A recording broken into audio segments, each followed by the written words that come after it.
shuning uchun boshlab qo'yar. Xo'p, Shohruh sizga qayer yoqasan? Qayer haqida fikr bildira olasiz? Qayer sohilda? Sohil.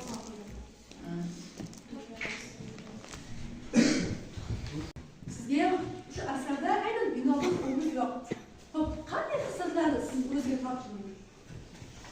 Ustoz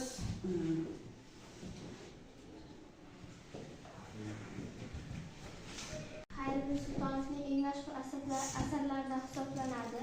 Menga asardagi eng yoqqan bosh qahramon bo'lgan Hofiz To'ychiyev bo'ldi.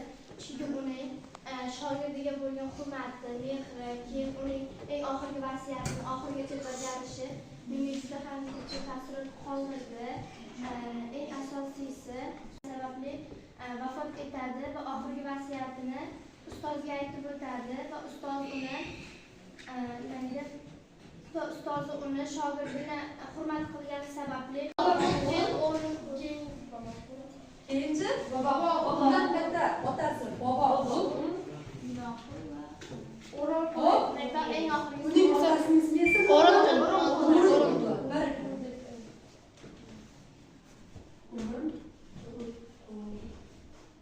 Xo'p, Zahiriddin Muhammad Bobur demak Hindiston kemasining olimi qayerda?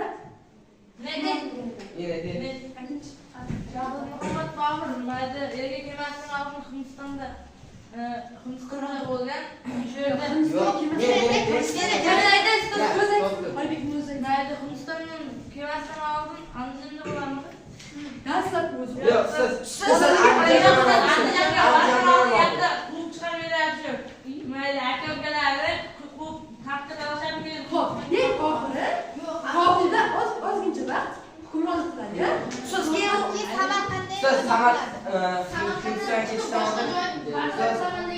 Samarqandning eshigini o'sha Mo'g'ullarga Samarqand ahli ochib beradi va natijada Bobur Hindistonga ketishga majbur bo'ladi. Yaxshi. Boburning aynan shu balog'at bo'ldi. O'z yurtimni tashlab Hindistonga yuzlandim. Yo Rabbim aytayin, ne yuz qarolik. Bu ne yuz qarolik bo'ldi.